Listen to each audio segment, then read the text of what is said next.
Sans ordonnance ni rendez-vous, prise en charge par l'assurance maladie, le test antigénique, bien qu'un peu moins sensible que le test PCR, présente un avantage de taille. Il livre son verdict en 15 minutes. C'est négatif, tant mieux. Je vais me soulager. Soulager. Bah oui, oui, bien sûr. Quand on a des enfants, on préfère éviter, quoi. Donc c'est positif. Mais non. Si, c'est Vous positif. faites une blague. Non, vraiment, je préfère. C'est vrai? Ouais. Oh, alors là, je m'y attendais, mais pas une seconde. C'est bien d'y aller même si on a très peu de symptômes. Parce que voilà, on peut être positif avec pas de symptômes du tout ou à peine de fièvre et un petit nez qui coule, quoi. Moi, je tousse pas, j'ai le goût, l'odorat, j'ai pas grand-chose, mais je suis positive.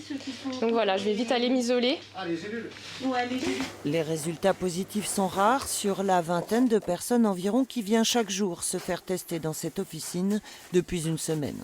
Les patients asymptomatiques viennent que quand ils ont une interrogation par rapport à un éventuel contact ou futur ou passé, voilà, pour se rassurer, pour rassurer les gens tout simplement. Et puis donc les personnes qui travaillent en collectivité ou dans les professeurs, tout ce qui est encadrant, parce qu'ils ont cette nécessité d'être rassurés, d'être négatifs pour pouvoir exercer leur travail. Voilà, quoi.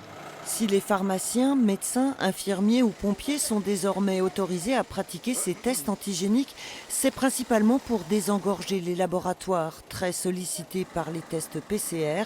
Dans celui-ci, les délais sont pour l'instant tenus. Pour les personnes qui ont des ordonnances ou qui auront reçu par exemple un mail de l'ARS ou de la Sécurité sociale ou de la mutuelle pour dire qu'ils sont officiellement cas contact, donc pour ces personnes-là, on est dans un délai de 24 heures avec donc une priorisation de ces personnes-là, sinon 48 heures maximum.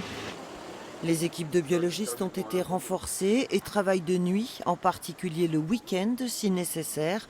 Le nombre de prélèvements effectués au drive chaque jour est en légère baisse.